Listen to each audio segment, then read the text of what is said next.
What is going on, YouTube family? Welcome back to another video. Today we're going to be taking a look at this brand new Toyota Corolla Cross Hybrid. As far as I'm concerned, if you're looking at a Toyota Corolla Cross and you don't go for the hybrid, you're crazy. And the only reason is because the price difference isn't that great, but the fuel economy is. Look at that, 45 miles to the gallon in the city, 38 on the highway. The regular vehicle is not anywhere near as efficient as this one, and as far as I'm concerned, this is definitely the better buy. As you see, this one's been accessorized with a tow hitch already. You got full LED illumination in the back, minus the reverse lights, of course. Those are standard incandescents, but you got some really attractive looking wheels here. They are painted and machine finished, and it looks like they are a 17-inch design. You got your all-wheel drive badge down there as well. Got some body cladding on the side to make it look a little bit more rough and tough than it actually is. But this thing, if you have a little bit of snow or you're going down a dirt road or something like that, should be able to handle it with no trouble. You do have LED headlights. This one's missing the fog lights. If you step up a trim, you will get those as well. Your Toyota badge here is smooth because it is the radar sensor that matches up with that camera up there. They both work in tandem to watch out for people, animals, other cars, and make sure that you keep yourself safe while you're driving down the road. So we're getting ready to hop right on in. We're gonna take a quick test drive, and we'll go over the vehicle. I'm gonna make sure we get the tag in the back. Vehicle does have really good space with all the seats folded down. It says that you get 61 cubic feet of cargo volume, which is pretty awesome in a car this small.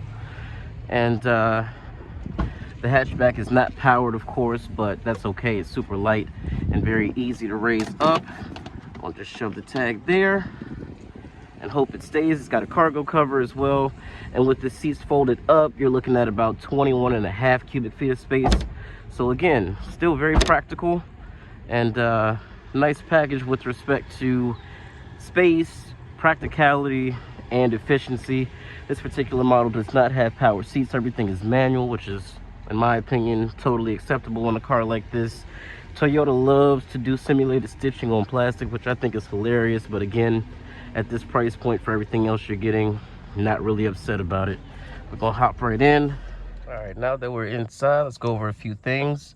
All your driver's assistance features are going to be on the side here on the right. You got your distance adjuster, your speed up, slow down, cancel, your active lane keep assist as well, which is really nice. On this side, it's going to control your center helper display here as well. You got your volume controls, voice commands, and your answer and hang up. Over here you have the adjustments for your panel dim, automatic high beams, traction control off, and then of course your fuel release there. Got a very traditional set of gauges here. Tack off to the left, speed off to the right, fuel down at the bottom, and coolant temperature off to the left at the bottom as well. And it's got a single zone climate control. No heated seats on this model. Again, if you step up one trim, you will get those as well. And then you have your drive mode selector here, which is going to take you between eco, normal, and sport. We're going to leave it in normal for most of the drive.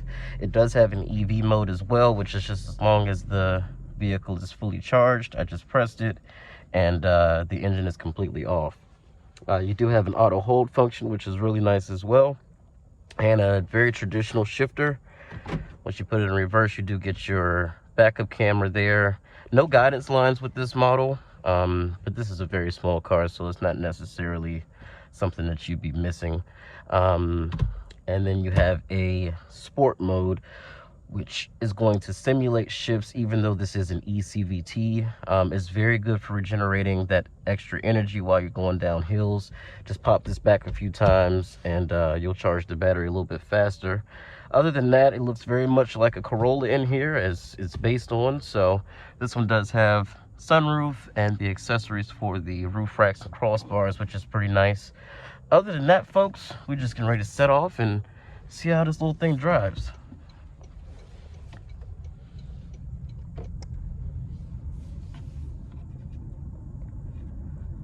so quiet in EV mode.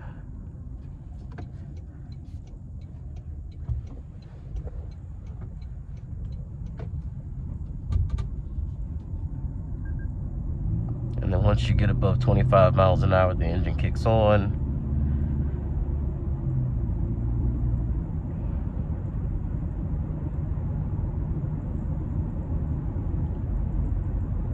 But even with the engine on, still pretty refined, still pretty muted, not too intrusive.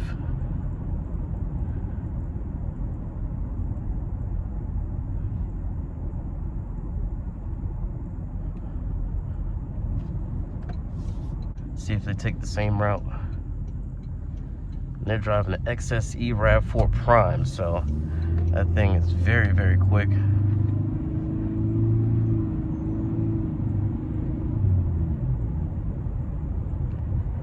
And we are dealing with a 2-liter with Toyota's hybrid system as well.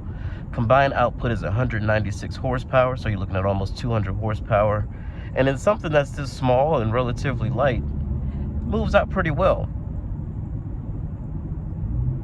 Does run on regular octane fuel, so while you're getting 45 miles to the gallon in the city and almost 40 on the highway, you're not spending a ton at the pump anyway, because you're getting regular gas, which is really nice to have as well. So regular gas with 40 plus miles to the gallon, man, you can't beat it. All-wheel drive, lots of space,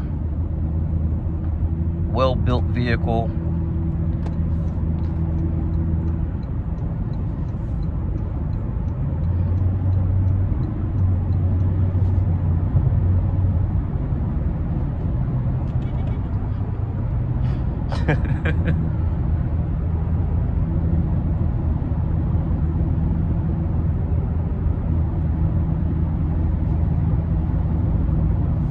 Check out the lane keep assist. So it's on now.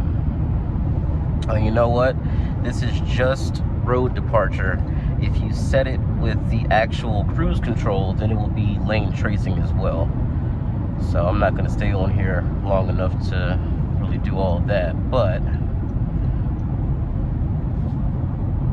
just know the Toyota system works very well.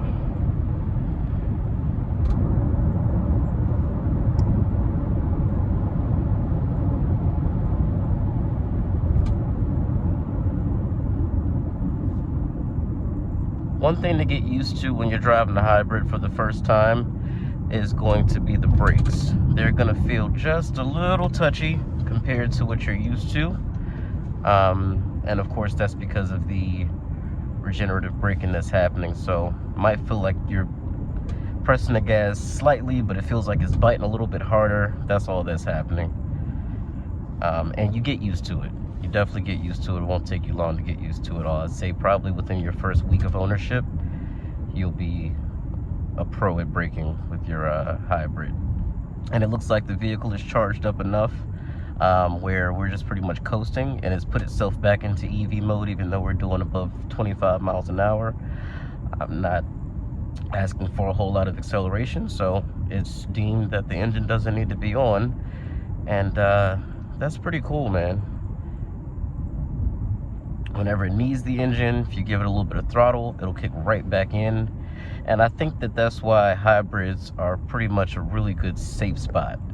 You know, they give you the benefits of an electric vehicle without having to rely on an electric vehicle. And what I mean by that is, if I deplete this battery, I still have the gas engine to rely on to get me home. And it's gonna charge the gas battery, the gas battery, Lord. What did he say? It's gonna charge the battery for me, and then I can use it whenever the car deems that I can use it. You know, so it's really nice to be able to have that sort of split personality, that split level of efficiency, if you will. It's just very nice to be able to do that without having to stop and charge my car and hope that I get enough charge before I get annoyed with sitting there for so long, and you know, all that good stuff. All right, let's try out sport mode.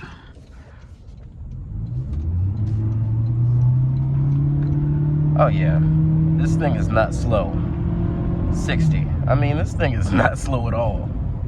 At all. So like I said in my last video with the Toyota Crown, all of you guys out there that, you know, have your noses turned up at hybrids, please go out and test drive one and then tell me what you think, because with 196 horsepower and instant torque, this thing moves very well. No issues passing, merging, anything like that with these types of vehicles. All the while you're getting outstanding fuel mileage. So it's really the best of both worlds. I don't know why you would pull out in front of somebody going that slow, but you are what's wrong with the world.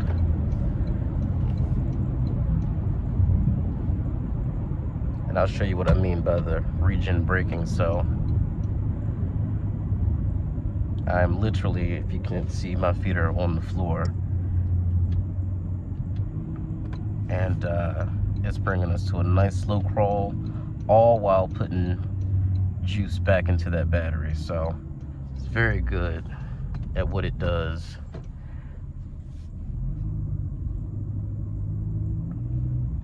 And I think anybody who drives one of these will find themselves to be relatively impressed with this vehicle. I really do.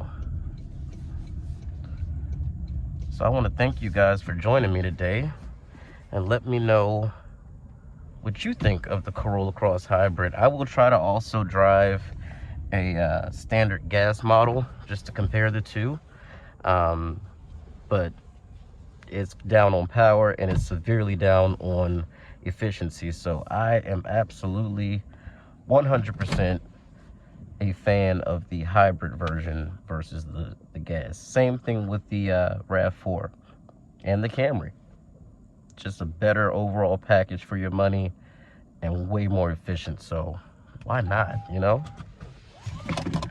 Why not? Like I said, guys, thanks so much for joining me today, and I will catch you in the next video. Peace out, homies.